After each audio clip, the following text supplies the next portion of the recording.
Bakit kapag nagagalit tayo, laging sasabihin nila, ay lumabas na yung tunay na kulay niyan. Ayaw pala yung tunay na kulay mo, ganyan ka pala. Bakit ganun? Kapag ba nagagalit ang isang tao, dun lang lumalabas yung tunay na kulay niya talaga? Like, wala ba akong karapatang magalit? Hindi ako pwedeng magalit kasi i-judge nyo ako na ganun na talaga yung tunay kong pagkatao. Paano naman yung mga nagawa mong mabuti sa isang tao?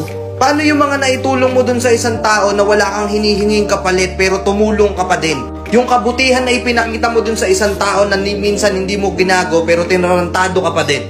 Yung pagpapatawad mo dun sa isang tao na nagkasala sa'yo. Yung pagbibigay mo ng mga bagay na yun na lang yung meron ka na kahit wala nang matira sa'yo, ibinibigay mo dahil mahal mo yung isang tao.